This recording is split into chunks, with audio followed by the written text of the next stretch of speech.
Robert Temple has done measurements on the radiation in the pyramids, and it's high level. So it's already oscillating a little bit because of the ionizing radiation effect. So when you add power to that, it oscillates like crazy in the core of the King's Chamber because it's all granite. And the Queen's Chamber too, and the Grand Gallery. And I believe the Grand Gallery was where they transported the charge device to cause the oscillations to occur in the pyramid. And what's interesting about a sloped quartz oscillator tuner is when you slide your charge up and down it, you change the frequency of that point in the oscillator. The same way when you make a crystal radio. You make a crystal radio, but you take a diode and you take a toilet paper roll and you wrap copper wire around it. And you can see this online. And you have a little grounded probe, and when you run the probe up and down the coil, the toilet paper roll copper coil, you're changing the frequency, and therefore you're hearing different stations, right? Mm-hmm. But with a sloped oscillator, it's even more precise than a cylindrical tube tuner. It's an oscillator tuner. It's more precise, so you can get very, very precise changes in frequency, because the frequencies at the base of the pyramid are kilohertz, but then they recycle the same numbers into megahertz. They're the same. It's the same harmonics. I have all the numbers, all from the base all the way up, and I'm going to reveal these numbers, and you're going to get to experience them. In Sedona, we did aura camera studies with 3 women who were already spiritually very progressive women. They already had pretty decent auras, and we let them hold the wand and ran the whole scale of the pyramid frequencies from the base up. And we measured their auras after, and oh my God, I mean, their auras were lit up like Christmas trees. They were so bright. In fact, people couldn't believe how bright they were because they've never seen anything, an increase on that level. So they decided to test these women the next day, because with most healing devices, the next day they go back to normal. The aura diminishes. The next day they were holding 80% of that increased light from the pyramid session. Now I've used those same frequencies through my device, just the pyramid frequencies. I had a guy who claimed he was dying. The doctors couldn't cure him. He bought one of my devices, and in 1 month he was walking around pain-free. He was so excited. He had a neighbor who had early-stage pancreas cancer, and she was bedridden for 4 months in so much pain she couldn't move. She had protein tests done that showed that her body, her levels were so whacked out, but they didn't know how to cure her. They don't know how to cure pancreas cancer. She ran the pyramid frequencies for 1 month, and she's walking around pain-free going, how is this possible? How is it that these frequencies did this? She goes to her doctor, gets her protein levels tested, and they just wrote me yesterday. They're all normal. Wow. I'm like, how did the pyramid frequencies do that? I mean, what is that? Because they're a perfect 4-dimensional, from the base up, there are 4 dimensions of sound that oscillate in a differential wavelength from the base of the pyramid to the top. When you play it like an xylophone, just the north side only, and you compare it to our music scale, they're the most beautiful tones I've ever heard. So, David, this is really amazing to me. It opens up a whole number of questions in my mind. One of them that comes up is, if these devices were created by these highly advanced beings, 15,000 years ago or whatever the age was, why have they been abandoned? Why are we in this period where the communication is so difficult between these beings and Earth at this time? Well, we can see now when they discovered the pyramids off the coast of Cuba under the water. Yeah. There's pyramids in Alaska. Yeah. And apparently the military is locked. There's pyramids all over this planet. And what I believe was happening in those days is when you have oscillators that size with that many electrons compared to the tiny, tiny oscillators we use in computers and cell phones today, for example, and other forms of telecommunications, you have the ability to send persons through there, and they can jump anywhere they want in a network of pyramids all over the planet. Now, be it that different pyramids have different sizes, you can, even though they're different sizes, you can still tune by running your charge up and down the grand gallery of the pyramid. You're tuning to a different frequency in that tuner. The same way you tune a radio by sliding up and down the coil, the crystal radios, the old crystal radios. So it doesn't matter, as long as any two crystals can be tuned to the same frequency, you can have persons jump around all over the planet. And I believe sometimes, and this is where shape-shifting comes in, it's possible when Anubis, who was the son of Isis's sister Nephthys, went through, there might have been some dog DNA, or there was a dog accidentally or intentionally taken through it. He might have come back with the head of a dog. We just don't know how those symbols occurred. But we do know the difference between dog DNA and human DNA is very little. There's only a few things that have to change for the physical appearance to be different. I don't know if that explains shape-shifting, but I know that there are many accounts in Native American Indian wisdom of people witnessing, even in this day and age, I know people who have witnessed the shape-shifting occur. So some people think, oh, because it's the head of a dog, it's the devil, and it's all, these are devil cults. And it's very interesting because both Jesus and Moses share one thing in common. They were raised in Egypt.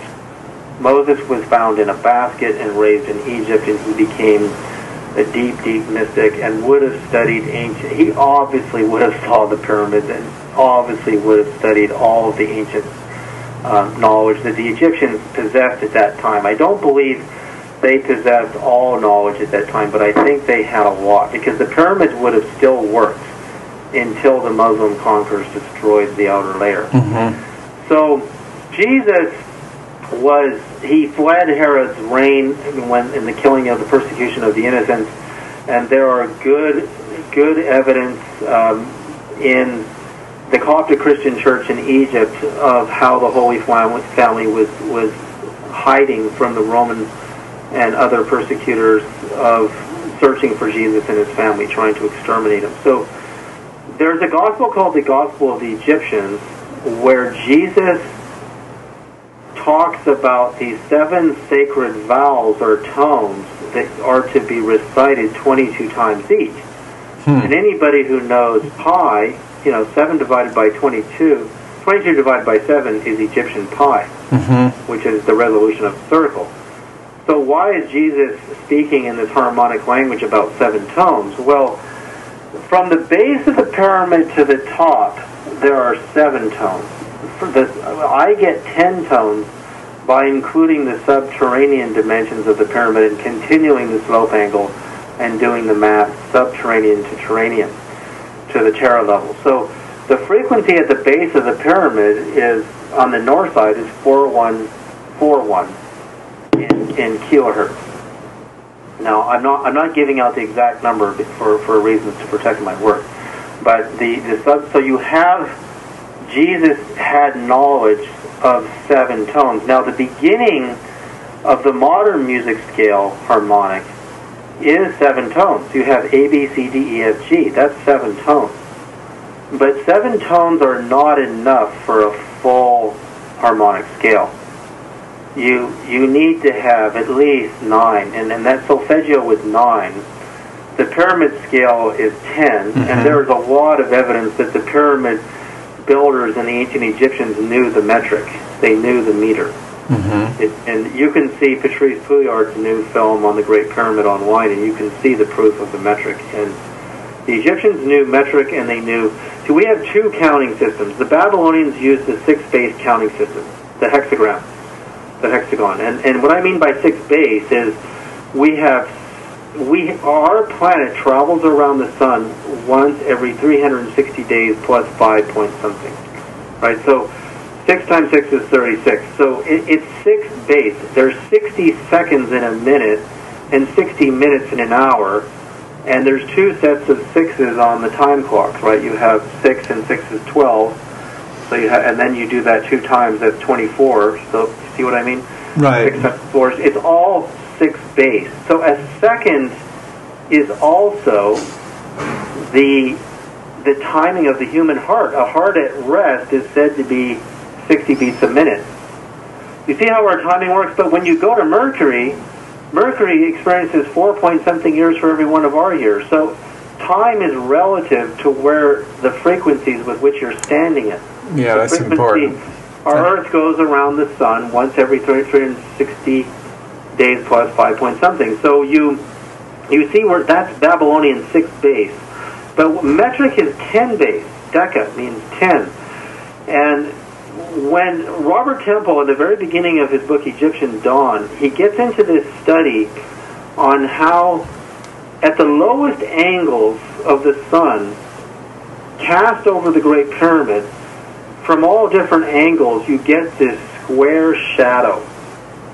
And he measures the square shadow in feet and inches. And I'm looking at this going, Robert, I mean, you didn't see this? I'm just going to pull the note up right in front of me here. I said, you didn't see what you're looking at here is, this is a metric. Here it is, right, let me just pull it up here, right here. In Egyptian Dawn, the shadow, the length of the side of the square shadow is 3,232.84 feet. Let me see if this is the right measurement. I'm just going to... Now, you convert that to metric, it's a kilometer. To a degree of accuracy, it's better than 99%. It's just slightly.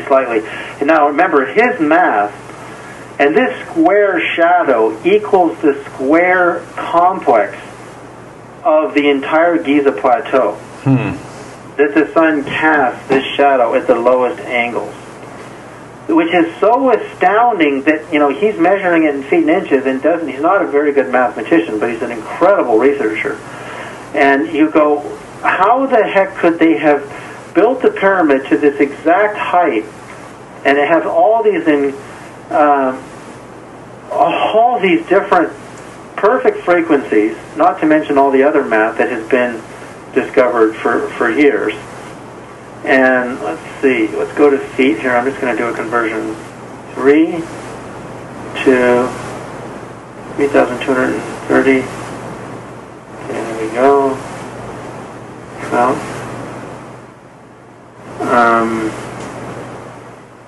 that's not the number I'm looking for. It's really close to that. Let's see, 3 to...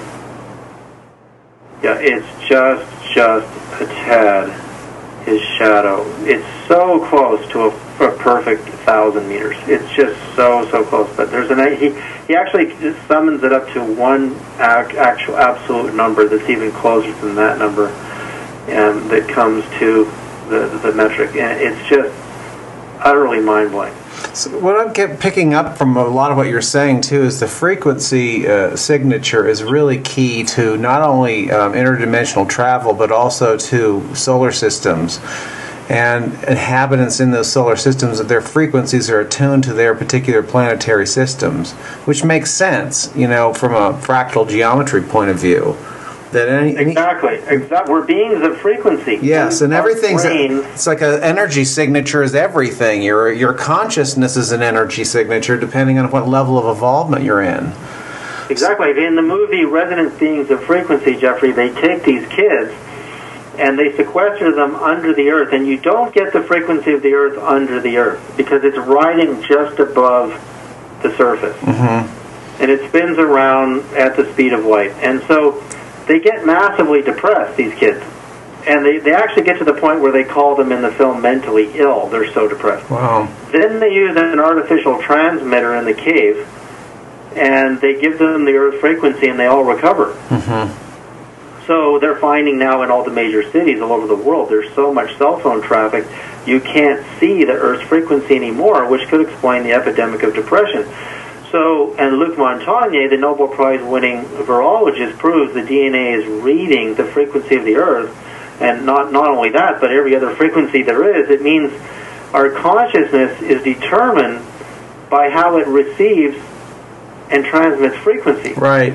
So if I tune you to the Pleiades, if I take, because NASA knows the radius of 5 Palladian suns to a degree of accuracy of better than 90%. And what's amazing about harmonics is, okay, let's just say every sun out there is a different size. Like NASA recorded the sound vibration of our sun, and I took that file and I gave it to some Russian researchers, and they restructured water with it more beautifully and effectively than any other method for restructuring water. Usually they cryogenically flash freeze the water after it's exposed to the sound of the sun. And voila, you got this crappy tap water, and it looks suddenly the most beautiful geometry you've ever seen. And you realize the sun, actually this is very deep mysticism, the sun is the Logos, is, you see, the Bible, let's go back to the Bible, book of Genesis, in the beginning the world was void and without form, and darkness moved upon the face of the deep, and then the Spirit of God moves on the waters, and then there's light. Right. Now you read the Rig Veda, which is the oldest piece of literature left, I believe, after the great flood or tidal waves that occurred that destroyed Atlantis and destroyed the era of the pyramid, that Anubis was showing me, and many people agree that that event actually occurred. And you realize the Rig Veda is the first and the oldest piece of literature saying the same thing the book of Genesis says about the creation of causing light, which is a star to be born out of hydrogen, which is water, right? You realize the earliest ideas of God in the Rig Veda were that the mantra Om, that everybody chants, and in the Bhagavad Gita, which is an extension of the Veda, it says this is the most perfect of all mantras. Anybody who perfects the mantra Om attains everything, because all other mantras are contained in it. It means the sound of the sun in the Rig Veda, the mantra Om. Now, you come to Jesus' era, and you realize that these are Greek manuscripts. Matthew, Mark, Luke, and John are Greek. And Jesus says in John 1, in the beginning was the Word, and the Word was with God, and the Word was God. But that's Latin converted to English. The Greek said Logos. In the beginning was the Logos. And the Logos was God. Well, Logos is an Egyptian word, according to Robert Temple. If you read his book, The Crystal Sun, the Greeks borrowed it from the Egyptians, and it means the vibration of our star, our sun. It's actually sound, isn't it? The sun is making sound. NASA compressed the inaudible wavelengths into our ears' range, and it sounds like a big humming pulse. But because every sun out there is a different size, they're all making different frequencies. So it says to me that then the inhabitants of the various galaxies and star systems all have various levels of consciousness that are ascribed to those regions. They're all unique signature frequencies. Absolutely. So we're tuned to our Earth and our planets and our sun's vibrations, but if you tune your magnetic field of your body, you have a magnetic field around the human heart and the brain, measurable with magnetometers. If I pulse the mantra, the vibration of Sirius A and B, which NASA has very accurate data on, oh my God! I mean, you're going to start experiencing them, and that's what happens to people who use my devices and pulse those star systems. If you meditate with it, sometimes it can take a while, but it takes a while with chanting mantras to get results. Yep. This is deep mantra, because mantra is word, which is logo. So every star out there sequesters itself by having its own set of frequencies, because they're all different sizes. They're like different drum sizes. Why do you think the Pleiadians are interested in Earth beings? They're interested in conquering the distance, like we're interested in ufology. We can't stand the idea that our world leaders are the only ones of any authority on this planet. We can't stand it. I mean, look, they're destroying the entire planet. these world leaders are so horrible that there's riots erupting in... Oh, it's just corruption beyond comprehension. There's no doubt. And what fascinates me is that you had done some research a few years back, I believe, where you had discovered or analyzed a crop circle where you felt it was a schematic, basically, for the core magnetic design of a UFO. And, absolutely. And here they're communicating with us on all these crop circles with those who are paying attention. But why is that it's so subtle rather than making a little more, why isn't it made in a larger way? What the Pleiadians told me is we appeared in ancient times as well as even in early, European times. When we didn't have the technology to destroy their craft. Once their craft materialized fully in our dimension, we can take them down. And we have been shooting them down. I have a friend at Lockheed Martin, Boyd Bushman, who is friends with a Navy doctor who was treating a young pilot who had just shot down the Roswell flying saucer with a Tesla death ray on board his aircraft in those times. And the Tesla death ray is much more advanced today than it was back then. So we know that we threaten them, and they don't want to risk their lives. So they have to do it in this clandestine way of, let's put a blueprint in a farmer's field, but then... But why would they even want us to know how to... Why would they even want a civilization like the human race, which is so unevolved, to even have access to that technology? It seems like they would want us to leave the planet. You know what happens? It's really ironic. When you have the ability to jump star systems, there are so many planets out there, and we have this idea that there's a limited amount of real estate, so we got to fight over it. And some countries are bummed that they got stuck with, like Russia, they got stuck with Siberia and the equivalent of northern Canada. And the Canadians are like, well, we should have split this thing on the East Coast and the West Coast, so we both had some tropical, areas. Instead, Canada has nobody in it. There's less people there's more people in California than all of Canada. Yeah. And it's because, well, there's a lot of bad politics up here. You've got trees and rocks, but the government makes everything so expensive that no one can afford what's sitting right in front of you. Like, we're not evolved here on this planet. Right. That's what I'm trying to get at. It's very interesting. They're communicating through extraordinary, in a universal language of geometry, and crop circles have gotten more and more complex over the years. And yet, the average person doesn't even know it exists. Because the military goes in there and makes fake circles, and they even go into real circles and run the paddle boards around to make it look like it's not really real. It's actually fake because they get there first. And it just tells me that this planet is almost like a quarantine.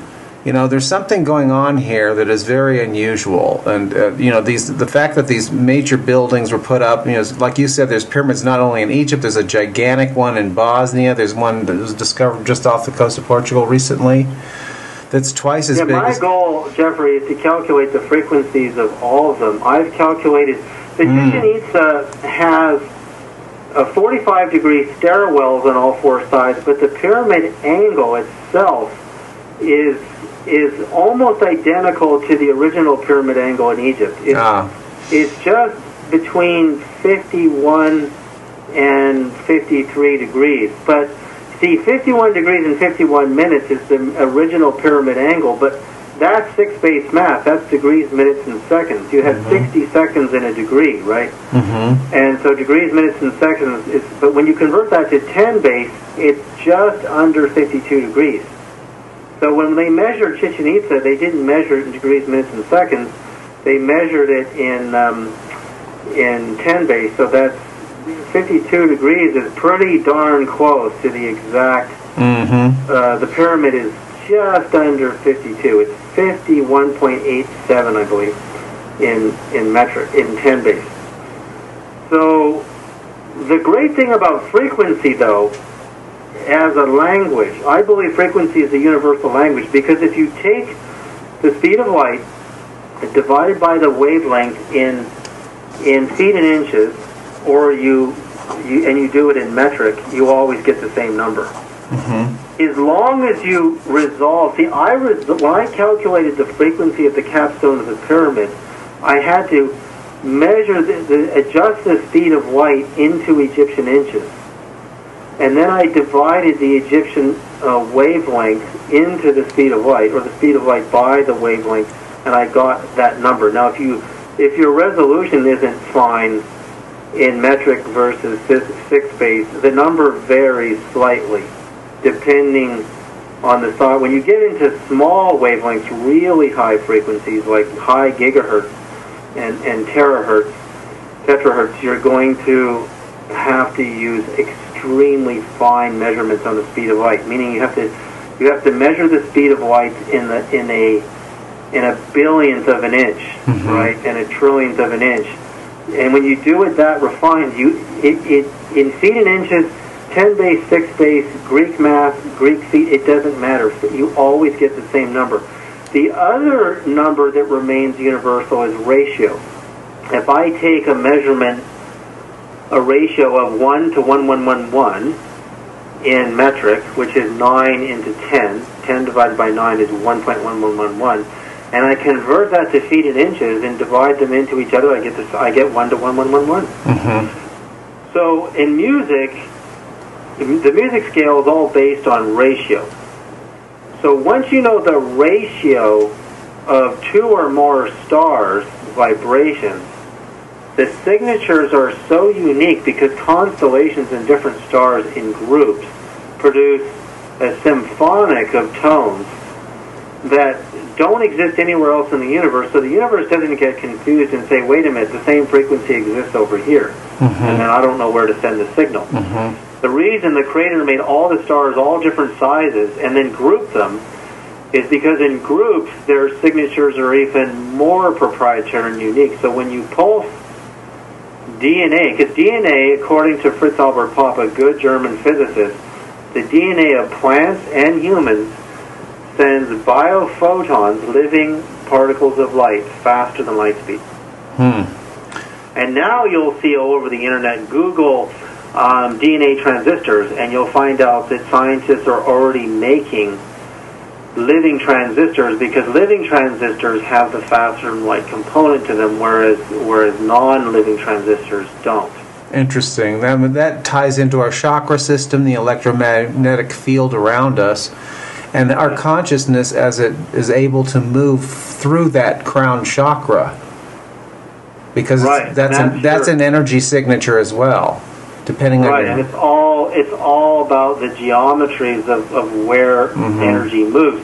What's really amateur about us as a race is everybody's getting pulsed at 60 hertz, and 60 hertz is the upper part of the waking brain, and nobody can sleep properly anymore because all the wiring in your walls is 60 hertz. And so I recommend people turn the breaker off in their bedroom when they go to sleep at night and just use a candle, so you're not so close to all the outlets and wiring behind the walls. It's also a good reason to live out in nature somewhere, away from cities, because their electromagnetic fields are so scrambled. Well, what's really devastating is when you're living or working in an office tower and you're going to find your Wi-Fi signal, and there's 100 other signals you have to search through to find and that means your brain is sitting on all those Wi-Fi signals all at the same time. My solution to that is I have 2 different types of transmitters I sell. One is an ambient transmitter that sits on the shelf, and you can transmit the frequency of the sun, the earth, different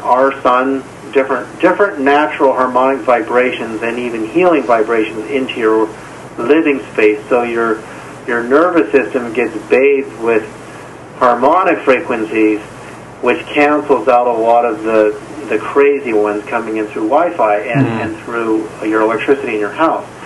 But we also did studies on materials to block electromagnetic field signals, and the problem is you just can't block it all. It goes through steel, it goes through wood, it goes through concrete. These signals go through everything, and if you block all of it, then you end up blocking out the frequency of your own planet, which you need. So in the end, we developed a laptop shield at wavetech.us that you can at least protect the lap from getting microwaves into your sperm and your eggs and your reproductive system. That's the best we can do as far as the blocking goes. But the real answer is the harmonic transmitters at lightstreamtechnologies.com to reharmonize your space. That's the only thing you can do at this point, because we are an electronic civilization. If we adjusted the frequency in the wall to a harmonic frequency, I know a specific frequency that is so harmonic and all your appliances will still work, because I've tested it, we would be different human beings. But we're giving ourselves 60 hertz, which is very agitating. That's the upper brain. That's the gamma part of the brain. That's peak physical and mental activity, and it's not even a harmonic number. There are some healing devices out there that just say, okay, I'm just going to pulse you with delta 5 hertz, and because it's relaxing, you're going to do better. But I don't believe that. I believe you need a number that exists in nature, a planet, a star, our sun, or the earth, very precise numbers to tune to that vibration. Do you think the Pleiadians and all the other off-worlders who are visiting here, are they communicating through a different technology than using radio waves? Well, yeah, they found, and when you study the Roswell UFO case, they found a magnetic radio inside. They weren't using what we use. And when you look at alien implants, which are made of silica, which is the material you use to create an oscillator tuner, you go, like, what frequency and what's their bandwidth, and why can't we tune in to their frequencies that they're using? And I don't think they use single frequencies. I think they use geometries and harmonics. Harmonics are blends of frequencies that are really nicely vibrating together. And you can encrypt a signal by dividing the message onto 10 different frequencies, for example. And I think they're encrypted. I don't think they use single frequencies. Like when I communicate with the Pleiades, I'm using 9 ratioed frequencies in 9 transmitters, all at the same time. So what they found you can Google, it's pretty hard to find this article on the radio they found in the Roswell craft, and it was nothing like our radio. That's interesting. And another thing that occurred to me when you were talking also, you're saying they weren't visiting as often because of the military, and yet there was that one film that was shown that shows a UFO appearing when they were sending up a nuclear device to space and it turned it off. So is that the same group, or is that someone else? Is that some other off-worlder group? Well, I wouldn't know who. I mean, the Pleiadians have told me a lot. I've kind of taken a little break because I like to have a break to see, will I have these dreams every night? Will I see them at the foot of my bed when I'm not using the device? And the answer is when I don't use the device, I don't see them. Okay. And so I'm tuning. I did a whole week of tuning with Sirius recently, and it was mind-blowing, utterly mind-blowing. I mean, they showed me that they use 3 different types of electricity. We use 1. We use electrons. And they use 2 other types of particles in their electrical devices. We only use electrons. So they're really talking about a highly sophisticated comprehension of frequencies and quantum structural matter or energy. You see, the quantum universe is, okay, if DNA in plants, see the movie The Secret Life of Plants, can communicate faster than light, then all you need is a transistor to tell the DNA where to send the signal faster than light. And the way to determine the signal of a distant location that's too far away, like Sirius, is if you know its radius. Sirius B it's very close to the frequency of Venus. Sirius B is a little smaller than Earth. At its equator, it's 8-point-something hertz. And I have the exact numbers. I just don't give them out on the air. I tell people, look, if you can't afford one of my transmitters, you can buy the audio compressed frequencies of Sirius A and B, because you can't hear those frequencies, they're too low. You can't hear 8 point something hertz. But if I compress it, it's the same ratio, right? So ratio and frequency remain universal regardless of counting systems. So they are the universal language. Whereas length and wavelength is not universal because you have different counting systems, different lengths, and different rulers, right? So if I keep my ratio the same, I compress it into the audio range, you're still tuning to Sirius. And I have people listening to the frequencies compressed, and they're having experiences. Now, you have a way deeper experience if I transmit those frequencies with a crystal oscillator electromagnet, which is what my device is, as opposed to sound. But people who are really sensitive types do well with the sound. And where mantra evolved in the Rig Veda, Rig Veda says that a being from the Pleiades named Kritika, I don't know how to pronounce it, visited Earth from the Pleiades thousands of years ago. He's Palladian, and he's in the Rig Veda. This is, ancient Indian mysticism. And the first copies of Rig Veda were found in the Ukraine and Turkey. Oh, interesting. And when I was in India, this massive Indian scholar who teaches there told me the Ukrainian language is closer to the Vedas, the Vedic language, than the Indian language itself. Interesting. They said, well, that's where they found the first copies in Turkey and Ukraine. After the great, flood or disaster, tsunamis, whatever occurred on the planet. I mean, Anubis didn't show me the disaster. He said it was coming, the earth was shaking, and he showed me what happened probably over 10,000 years ago. And that's what happened. So we all want to, the Creator made this so complicated by setting our planets and our stars so far apart. There's no way you can get anywhere using fuel and thruster engines. No. Like NASA uses. You're not going to get anywhere. They know that at this point, don't they? Don't you think in their private circles they know that's just low-level technology at this point? Yeah, you got to think like two fish under the water. And you think the water is the only universe there is. You don't know about above the water because you can't get out, right? You don't have enough energy. But a dolphin, when your two dolphins are under the water, one of them goes shooting towards the surface, you see a disturbance under the water, but you can't see where he went, right? For a split second, he poked his head in the next dimension up, and he said, oh my God. And that next dimension is lighter. You can move faster. It's not as heavy and dense, right? Well, we live under the water. We're in a heavy space. It's a heavy, dense environment. And these ET, when you see these UFOs with your own eyes, if I have, when they go interdimensional, it leaves a ripple. That's why when you look at photography, motion photography of real UFOs, they're very shimmery, kind of blurry, and wavelets, and you don't see a solid BMW sitting there, right, which is what everybody wants to see. You don't see an ocean liner. You see wavelets and wavelets. Like in the NASA UFOs, the first films I ever did, you can see the pulse, and when you slow the pulse down, you see this Fibonacci spiral coming out of a black hole on these space shuttle video cameras that can see invisible ultraviolet, near and far wavelengths of light, and that's where they show up. So that's the first movie I ever made. I think we talked about that in person. Yes. With your friend who was working at Los Alamos, who then moved to work for NASA. He was very, very interested in it.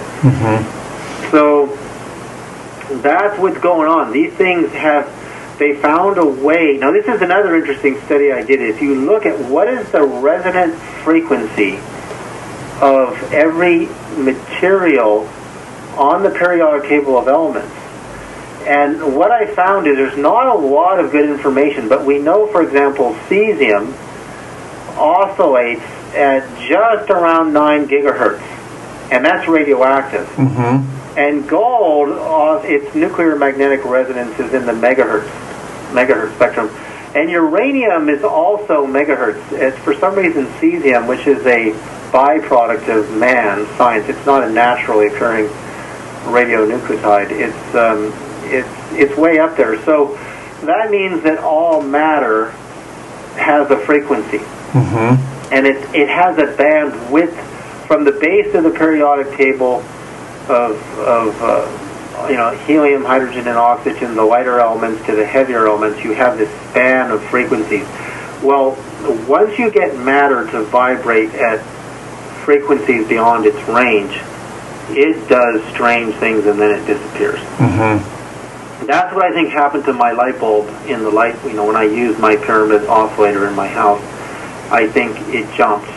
I think the device, which was in my bedroom, imagine a little mini tornado moving around the house, and finally it grabs something and shoots it through. Mm-hmm. It's like a little dust devil spinning around waiting to find something to grab, and it somehow found the light bulb. And if it found the light bulb, then there must have been some intelligence about the fact that it decided to pick the light bulb to jump. Just like my friend Jeff, on the beach, he's building this house, and it's not sand. He's set back about 100 yards from the water, but there's a huge amount of negative ions from the salt water churning on the surf, and those ions may have activated his pyramid structure to create a little vortex big enough to send a pocket knife through. It's very interesting. It's very interesting to me. You're talking about the water there, and I got this image of all of the crop circles were actually mapped in England, and they're all along their aquifer, where the predominance of them occur. So I'm wondering if there's a reason why maybe the way they're being created is being electromagnetically attuned to the planet. I never thought of that, Jeffrey. That's a brilliant observation. Yeah. All those ions and all of those hurricanes you get in there are spinning a huge amount of electron mass. Yeah. There's a photograph in my presentation on YouTube of a kid in the Yucatan during a lightning storm. He takes a picture of the Chichen Itza, and a column of light beams out of the top of the pyramid. And people thought that was a scan line in the cameras, in the phone and the camera, but scan lines are horizontal and they cross the entire picture, whereas this colander of light starts at the top of the pyramid. It doesn't go through the whole shot. And that's exactly what the data shows in the faster-than-light experiments using silica at Berkeley, where Raymond Chow sends an electromagnetic wave through silica. It compresses at the top of the tetrahedron shape of the silica geometry, and it goes faster than light. So there you go. Yeah, and what they're doing is if they're communicating through frequency devices, or whatever you want to call them, we don't even have a word for it really, frequency faculties, they are naturally occurring where the densities are receiving them. And you're saying that the 5151 of Stonehenge, the 5151 of the Great Pyramid, these are all tuned into a particular frequency band. So they're all tuned to that band. I believe that number 5151 is the frequency of the fifth dimensional Earth. I think we're living. All of the matter on this dimension of Earth is in the megahertz to gigahertz range. I think that the fifth dimensional Earth is right on top of us. There's a whole civilization where the hidden city for the Tibetans, the Shambhala city, is. Oh yeah. Shambhala is a country, according to Robert Thurman. It's right here. He said the Dalai Lama said it's here. It's not a spiritual city. It's a physical city, but it's vibrating at a rate that we don't perceive. They call it the supra-physical in certain traditions. So, and there are temples and there are monasteries. They're hovering just above the physical dimension in the Himalayas and other places. The Syrians told me they use 3 forms of electricity. We use 1. Well, static electricity, or ions, which is what you get in salt water and surf. An ion is formed when you have an unbound electron, which you get in salt, you get in any form of crystal, any semiconductor material, including stones. You've got all these extra electrons, and as soon as they bind to an atom, it forms an ion. And the nervous system lives on ions. It sends ionic charges through the nerves. Right. You can read about that online too. So we're looking at the power of crystals. I mean, I have a whole line of crystal harmonic frequency treated pendants that we sell. That in the studies we've done on people, with aura cameras and voltmeter tests and microamp meter tests show a radical shift in a person's energy. Remarkable. Wearing these stones. Well, we know that the yogis like Yogananda told his students to wear these gems and make sure they touch the skin. That's because gems, see, the difference between a gem and quartz is gems, like for example, a sapphire is an aluminum silicate. So it's already got the layers of aluminum, which is a conductor, bonded with quartz, which means it's an oscillator transistor, natural oscillator transistor. But quartz without rudolite or without minerals in it needs charge plates to turn it into an oscillator. Stone, such as granite or the calcium carbonate in the Yucatan pyramids, is already a combination of quartz, calcium, which is an electrolyte, and minerals. So it's a better material. You wouldn't want to make the Great Pyramid out of a solid piece of quartz crystal. The capstone might have been quartz crystal, pure quartz, but it's actually a better oscillator because it has all the minerals mixed in with silica and mica and things like that. So you've got a better material to work with. So the way science evolved in telecommunications is it said, well, we'll artificially put those layers of metal in there with the quartz to make our crystal oscillators and our transistors for our computers. But nature already has them. So it's really a crude imitation of what's going on in nature. It's like a crude imitation. So you just have to use a lot of granite and cut it into the dimensions to calculate the frequencies and the angle that you want to have your tuner at. That's very interesting. And I almost get the sense too that the reason all this phenomenon has been occurring in this particular pocket of time in humanity's history is because there's been enough beings on the planet who have, through consciousness work, attuned their frequencies to higher and higher levels where they're recognized by these other star beings from other dimensions and other planets.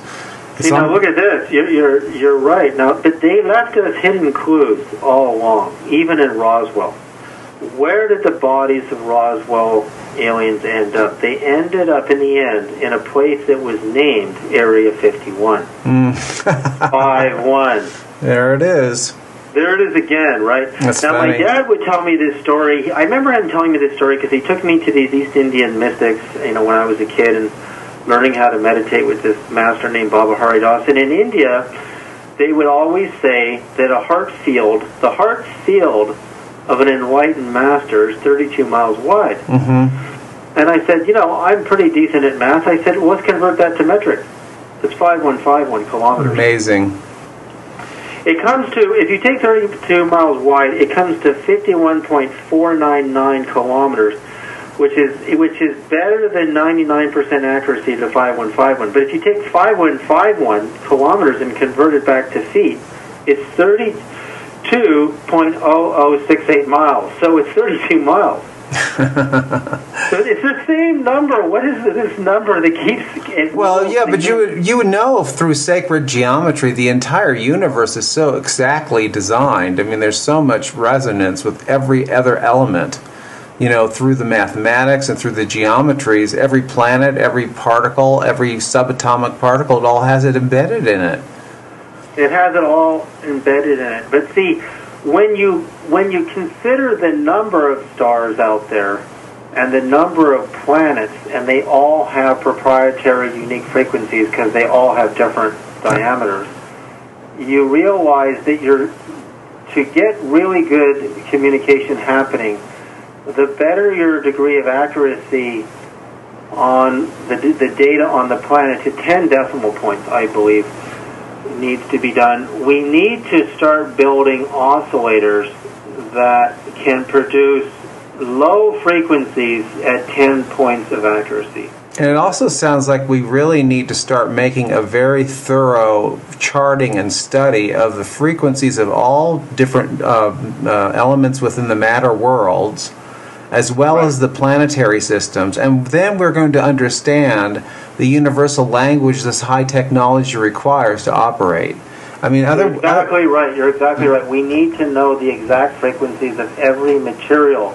Yeah. Because what the UFO was made of that I saw with my own eyes in Berkeley that day, I know the color of that metal. It's taken me my whole life studying different metallurgy, the solid-state physics, which is the study of the crystalline structure of metals and semiconductive materials, which includes crystals and gems.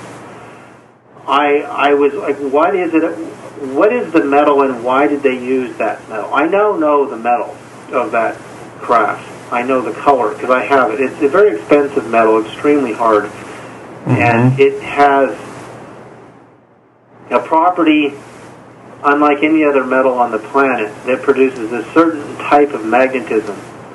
There's 3 different types of magnetism that we know of, and most of our magnetic sensors only work on a ferromagnetic.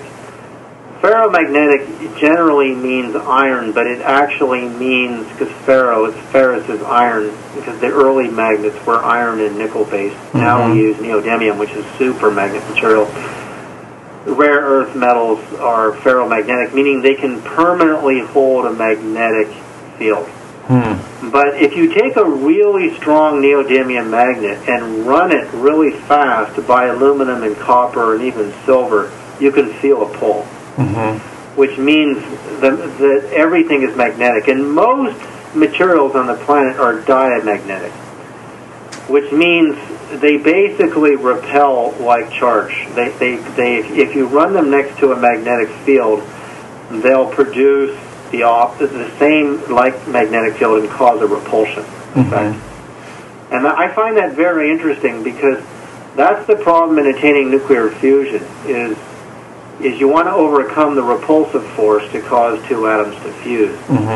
Now, paramagnetism is a whole other thing. It's not very well understood. I'm reading old solid-state physics books, and paramagnetism interests me the most. I search for the highest level paramagnetic materials you can find, and I think that is their secret. You need magnetic fields on a huge scale, and we're babies when it comes to diamagnetism and paramagnetism. Well, you're getting it out there, David. Your work and your research and all the years you put into this. This is the foundation of a beginning of almost a whole new language of discovery. And really working with the information that's coming through. It's nice that there's a participation with off-worlders. It's not just like we're all by ourselves and have to figure the whole thing out. Yeah, exactly. And there's new studies in scientific journals that, humans could never produce the energy required for an Einstein-Rosenbridge wormhole. They have found that if any 2 points in time are quantum entangled, nature or space creates the wormhole for you. You just have to create the entanglement. Well, what the definition of entanglement is 1 or more particle waves at the same frequency.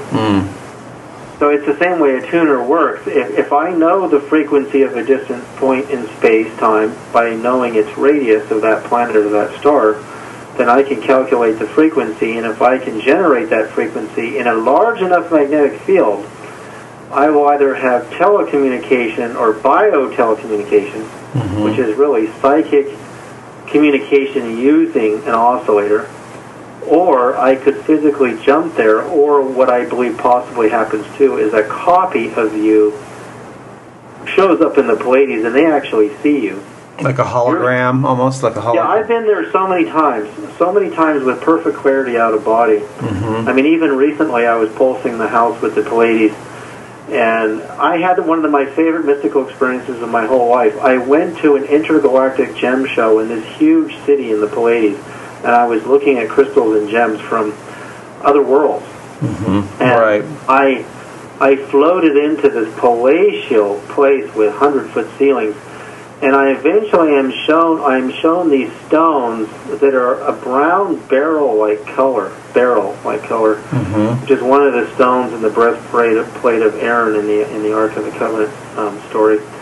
And I picked them up, and these stones are rippling golden rainbow color. So you would have like a golden purple. And I don't mean yellow purple, I mean actual gold. And I was literally getting stoned out of my mind holding them. I was getting so high, and there was so much bliss I could barely move. And they were shimmering and transmitting these cosmic waves of absolute bliss, like the most pristine bliss.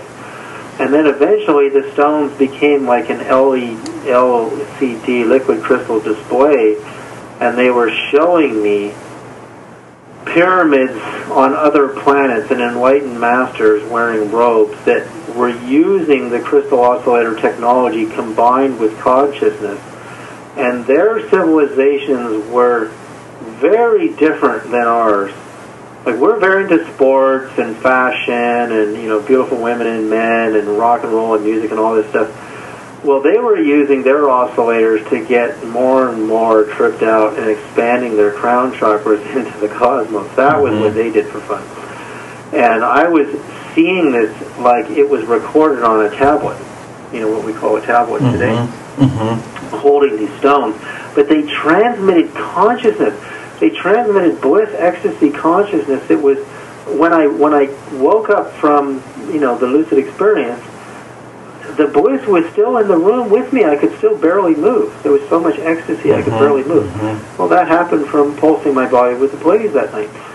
Now, that won't happen every night that I do it, but more times than not when I do it, I have some sort of experience. Wow. Well, you've done a lot of work lately. I've been up to a lot. You know, there's a lot of excitement for me in this area. I believe the last great civilization on this planet had pyramids everywhere, and they were much more cosmically oriented civilizations. Yeah, and that kind of goes along with the Vedic information about the yugas. You know, we're in the Kali Yuga according to those descriptions, the Iron Age, which is kind of a heavy, dark age, actually. And these earlier ages were, you know, the Copper Age, the Silver Age, the Golden Age. They're much different vibrational fields for the consciousness on this planet. So it all fits together, what you're saying, with that particular information. Yeah, we're a real dense, militaristic, fear-based civilization. I mean, now one of the reasons I left the States is this homeland security stuff too. It's like Nazi Germany. Like, it is. It absolutely. Cops are beating people to death. I mean, this grandfather is holding his grandson at night in Phoenix, and which is near where I live in Sedona. And neighbor calls, "Oh my God, this guy's holding something. You got to come." And the cops come. They don't even look. They shoot him in the head. He's holding his grandson. You know.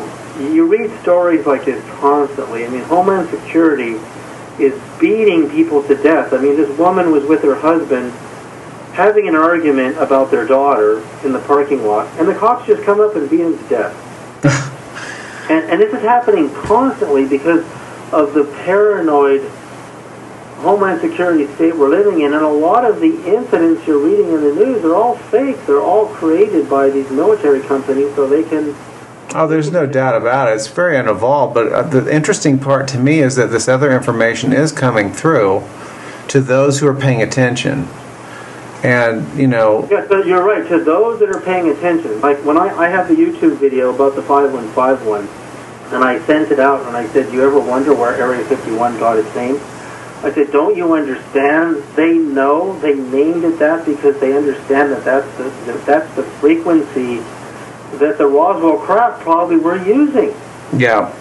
Because that's what Area 51 was built in the end, because they needed a place to finally put those saucers, and they took them from, Dayton, Ohio, and they moved them there, and they created a place and gave it a name, and they left the signature for us to see right there.